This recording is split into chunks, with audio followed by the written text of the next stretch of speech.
ಉಪ್ಪಿನಕಾಯಿಗಳಲ್ಲಿ ರಾಜ ಅಂದರೆ ಮಾವಿನಕಾಯಿ ಉಪ್ಪಿನಕಾಯಿ. ನಿಮಗೇನಾದರೂ ಎಣ್ಣೆ ಉಪ್ಪಿನಕಾಯಿ ಅಥವಾ ಆಂಧ್ರ ಉಪ್ಪಿನಕಾಯಿ ಇಷ್ಟ ಇದ್ದಲ್ಲಿ ಇವತ್ತಿನ ವಿಡಿಯೋ ತುಂಬಾ ಯೂಸ್ಫುಲ್ ಆಗುತ್ತೆ.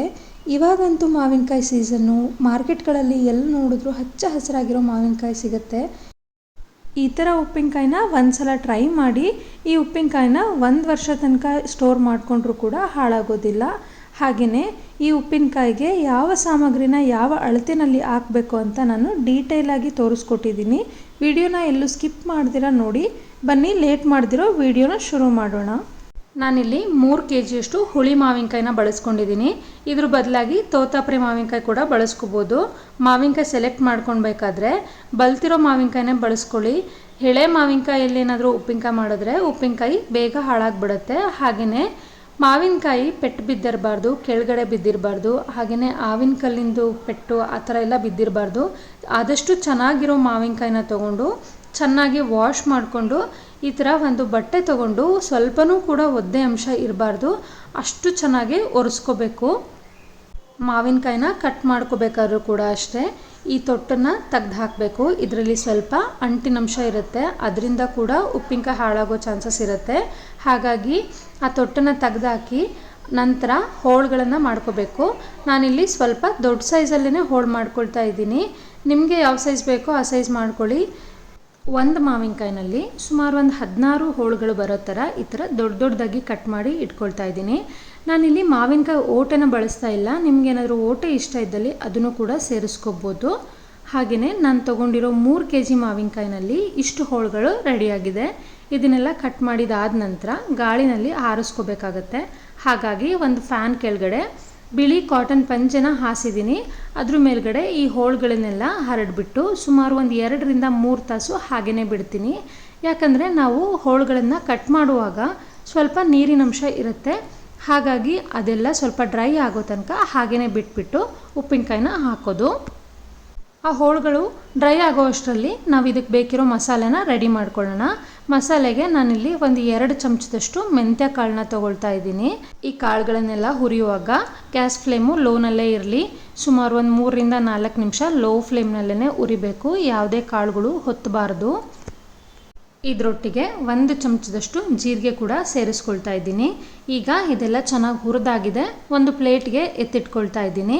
ನಂತರ ನಾನಿಲ್ಲಿ ತೋರಿಸ್ತಿದ್ದೀನಲ್ವ, ಇದೇ ಗ್ಲಾಸ್ನಲ್ಲಿ ಮಾವಿನಕಾಯಿನ ಅಳತೆ ಮಾಡ್ಕೊಳ್ತಾ ಇದ್ದೀನಿ. ಹಾಗಾಗಿ ಅದೇ ಗ್ಲಾಸ್ನಲ್ಲಿ ಈ ಸಾಸಿವೆ ಕೂಡ ಸೇರಿಸ್ಕೊಳ್ತಾ ಇದ್ದೀನಿ. 3/4 ಗ್ಲಾಸಷ್ಟು ಸಾಸಿವೆ ತಗೊಂಡಿದ್ದೀನಿ.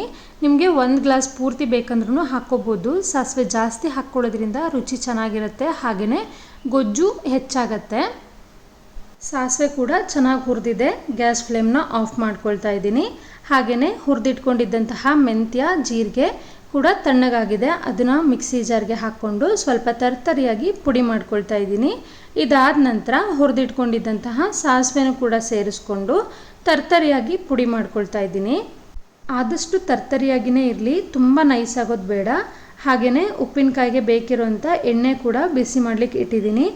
ಯಾವ ಲೋಟದಲ್ಲಿ ನಾನು ಮಾವಿನಕಾಯಿನ ಅಳತೆ ಮಾಡ್ಕೊಳ್ತೀನೋ ಅದೇ ಲೋಟದಲ್ಲಿ 2 ಲೋಟದಷ್ಟು ಎಣ್ಣೆನ ಬಿಸಿ ಮಾಡಲಿಕ್ಕೆ ಇಟ್ಟಿದ್ದೀನಿ. ಹಾಗೆಯೇ ನಾನು ತೋರಿಸಿದ್ನಲ್ವ ಅದೇ ಲೋಟದಲ್ಲಿ ಮಾವಿನಕಾಯಿನ ಅಳತೆ ಮಾಡ್ಕೊಳ್ತಾ ಇದ್ದೀನಿ. ಈ ಲೋಟದಲ್ಲಿ ಸುಮಾರು ಒಂದು 12 ಲೋಟ ಮಾವಿನಕಾಯಿ ನನಗೆ ಸಿಕ್ಕಿದೆ.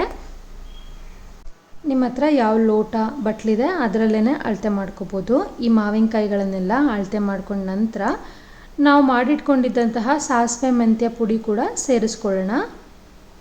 ನಾನು ಮೊದಲೇ ಹೇಳಿದಾಗೆ ಸಾಸಿವೆ ಪುಡಿ ಹೆಚ್ಚಿಗೆ ಬೇಕಂದರೆ ಇನ್ನೂ ಸ್ವಲ್ಪ ಸೇರಿಸ್ಕೋಬೋದು, ಅಡ್ಡಿ ಇಲ್ಲ. ಹಾಗೆಯೇ ಹಸಿ ಬೆಳ್ಳುಳ್ಳಿನೂ ಕೂಡ ಸೇರಿಸ್ಕೊಳ್ತಾ ಇದ್ದೀನಿ. ಬೆಳ್ಳುಳ್ಳಿ ಪ್ರಮಾಣನೂ ಕೂಡ ಹೆಚ್ಚಿಗೆ ಸೇರಿಸ್ಕೋಬೋದು, ಏನೂ ತೊಂದರೆ ಇಲ್ಲ. ಹಾಗೆಯೇ ನಾನು ತೋರಿಸಿದಂತಹ ಲೋಟದಲ್ಲಿ 1.5 ಲೋಟದಷ್ಟು ನಾನು ಅಚ್ಕಾರದ ಪುಡಿನ ಸೇರಿಸ್ಕೊಳ್ತಾ ಇದ್ದೀನಿ. ಹಾಗೆಯೇ 1 ಲೋಟದಷ್ಟು ಕಲ್ಲುಪ್ಪನ್ನು ಪುಡಿ ಮಾಡಿ ಸೇರಿಸ್ಕೊಳ್ತಾ ಇದ್ದೀನಿ. ಹಾಗೆ ಕೂಡ ಹಾಕ್ಕೋಬೋದು, ಆದರೆ ಪುಡಿ ಮಾಡಿ ಹಾಕ್ಕೊಳ್ಳೋದ್ರಿಂದ ಬೇಗನೆ ಉಪ್ಪು ಕರಗತ್ತೆ. ಹಾಗಾಗಿ ಪುಡಿ ಮಾಡಿ ಹಾಕ್ಕೊಳ್ತಾ ಇದ್ದೀನಿ. ಯಾವುದೇ ಕಾರಣಕ್ಕೂ ಪುಡಿ ಉಪ್ಪನ್ನು ಬಳಸಬೇಡಿ, ಕಲ್ಲುಪ್ಪನ್ನೇ ಸೇರಿಸ್ಕೊಳ್ಳಿ. ಹಾಗೆ 1/4 ಚಮಚದಷ್ಟು ಅರಿಶಿನ ಪುಡಿ ಹಾಕ್ಕೊಳ್ತಾ ಇದ್ದೀನಿ. ಅರಿಶಿನ ಪುಡಿನ ಜಾಸ್ತಿ ಸೇರಿಸೋದು ಬೇಡ, ಜಾಸ್ತಿ ಹಾಕೋದ್ರಿಂದ ಉಪ್ಪಿನಕಾಯಿ ಕಪ್ಪಾಗತ್ತೆ. ಇದನ್ನೆಲ್ಲ ಹಾಕಿದ ನಂತರ ಒಂದು ಸಲ ಚೆನ್ನಾಗಿ ಮಿಕ್ಸ್ ಮಾಡ್ಕೊಳ್ಳೋಣ. ನಾನಿಲ್ಲಿ ಬ್ಯಾಡಗಿ ಮೆಣಸಿನ್ಕಾಯಿ ಪುಡಿ ಹಾಕಿರೋದ್ರಿಂದ 1.5 ಲೋಟದಷ್ಟು ಹಾಕಿದ್ದೀನಿ. ನಿಮ್ಮ ಹತ್ರ ಇರೋ ಖಾರದ ಪುಡಿ ಖಾರ ಇತ್ತು ಅಂದರೆ ನಿಮ್ಮ ರುಚಿಗೆ ಅನುಗುಣವಾಗಿ ಸೇರಿಸ್ಕೊಳ್ಳಿ. ಸುಮಾರು 1 ಲೋಟ ಹಾಕ್ಕೊಂಡ್ರೂ ಸಾಕಾಗತ್ತೆ. ಇದನ್ನೆಲ್ಲ ಚೆನ್ನಾಗಿ ಮಿಕ್ಸ್ ಮಾಡಿದ ನಂತರ ನಾವು ಮೊದಲೇ ಕಾಯಿಸಿ ಇಟ್ಕೊಂಡಿದ್ದಂತಹ ಎಣ್ಣೆನ ಹಾಕ್ಕೋಬೇಕು. ಎಣ್ಣೆ ಚೆನ್ನಾಗಿ ತಣ್ಣಗಾಗಿರಬೇಕು. ಆ ಟೈಮಲ್ಲಿನೇ ಈ ಎಣ್ಣೆನ ಸೇರಿಸ್ಕೋಬೇಕು. ಬಿಸಿ ಇರೋ ಎಣ್ಣೆನ ಯಾವುದೇ ಕಾರಣಕ್ಕೂ ಸೇರಿಸ್ಕೋಬೇಡಿ. ಎಣ್ಣೆನ ಹಾಕಿದ ನಂತರ ಉಪ್ಪು, ಖಾರ, ಮಸಾಲೆ, ಎಣ್ಣೆ ಎಲ್ಲ ಹೋಳುಗಳಿಗೂ ಕೂಡ ಚೆನ್ನಾಗಿ ಹಿಡಿಯೋ ಥರ ಮಿಕ್ಸ್ ಮಾಡ್ಕೋಬೇಕು. ಈಗ ನೋಡ್ತಿದ್ರೆ ತುಂಬಾ ಡ್ರೈ ಅನಿಸ್ತಾ ಇದೆ. ಆದರೆ ಇದನ್ನು ಒಂದಿನ ಹಾಗೆಯೇ ಎತ್ತಿಟ್ರೆ ಚೆನ್ನಾಗಿ ಎಣ್ಣೆ ಬಿಟ್ಕೊಂಡಿರುತ್ತೆ. ಇದೆಲ್ಲ ಚೆನ್ನಾಗಿ ಮಿಕ್ಸ್ ಆದ ನಂತರ 1 ಲೋಟದಷ್ಟು ಬೆಲ್ಲನ ಪುಡಿ ಮಾಡಿಕೊಂಡು ಸೇರಿಸ್ಕೊಳ್ತಾ ಇದ್ದೀನಿ. ಬೆಲ್ಲ ಆಪ್ಷನಲ್ಲು, ನಿಮ್ಗೆ ಇಷ್ಟ ಇಲ್ಲ ಅಂದರೆ ಸ್ಕಿಪ್ ಮಾಡ್ಕೋಬೋದು.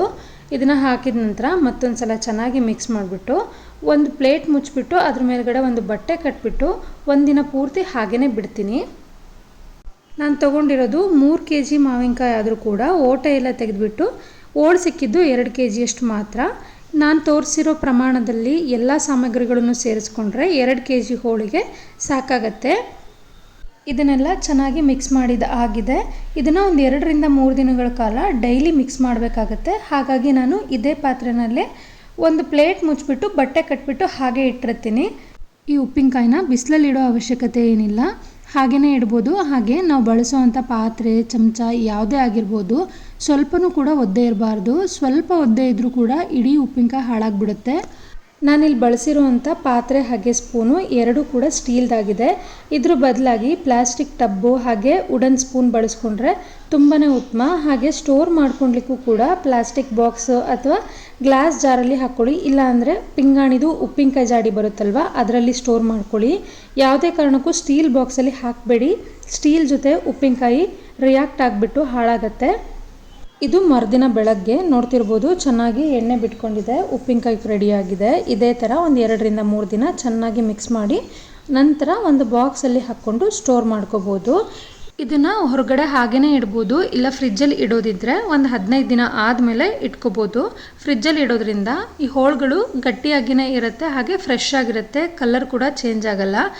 ನೋಡಿದ್ರಲ್ವಾ ಈ ಆಂಧ್ರ ಉಪ್ಪಿನಕಾಯಿನ ಮಾಡೋದು ಹೇಗೆ ಅಂತ. ನಿಮಗೇನಾದರೂ ಈ ರೆಸಿಪಿ ಇಷ್ಟ ಆಗಿದ್ದಲ್ಲಿ ಪ್ಲೀಸ್ ಒಂದು ಲೈಕ್ ಮಾಡಿ. ಹಾಗೆ ಯಾರೆಲ್ಲ ನನ್ನ ಚಾನಲ್ಗೆ ಸಬ್ಸ್ಕ್ರೈಬ್ ಮಾಡದೆ ನೋಡ್ತಾ ಇದ್ದೀರಾ ಪ್ಲೀಸ್ ಸಬ್ಸ್ಕ್ರೈಬ್ ಮಾಡ್ಕೊಂಡು ನೋಡಿ. Thank you for watching this video.